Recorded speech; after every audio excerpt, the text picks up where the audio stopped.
j'en suis sûre, la plupart d'entre vous, vous adorez. Le problème, c'est de les manger en marchant. Là, vous le savez tous, ça se complique. Les t-shirts et les pulls, d'ailleurs, s'en souviennent encore la plupart du temps. Alors, pour éviter les taches, pour éviter la confiture ou la pâte à tartiner qui dégouline, un Nantais a inventé une machine à crêpes révolutionnaire, paraît-il. Alors, comment ça marche? Réponse avec Christophe Amoriot et Dominique Lemay. Alors, j'ai la galette du mois. Des galettes et des crêpes d'un nouveau genre. Elles sont proposées ici sur le mode de la restauration rapide depuis 5 mois.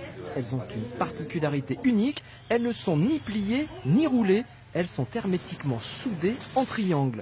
L'inventeur du procédé a eu une révélation il y a 5 ans. J'ai vu qu'on pouvait souder des galettes dans un gaufrier. Il y a plein de défauts au gaufrier en fait, qui n'est pas adapté déjà à la crêpe, déjà à la forme circulaire et qui découpe pas non plus le gaufrier. Là, moi, ce que je voulais, c'était vraiment une zone toute fine de soudure autour pour qu'on sente vraiment la galette et la garniture. Je pense que c'est plus pratique que les vraies galettes dans l'assiette. On n'a pas besoin d'un couteau fourchette, on peut l'emmener. Souvent, je prends à emporter, donc c'est pratique. En fait, vous voyez, on peut les consommer à l'extérieur.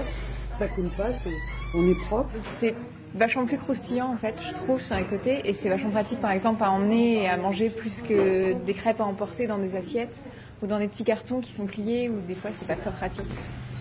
Secret de fabrication oblige, nous ne verrons qu'une partie du dispositif de l'ingénieux crêpier.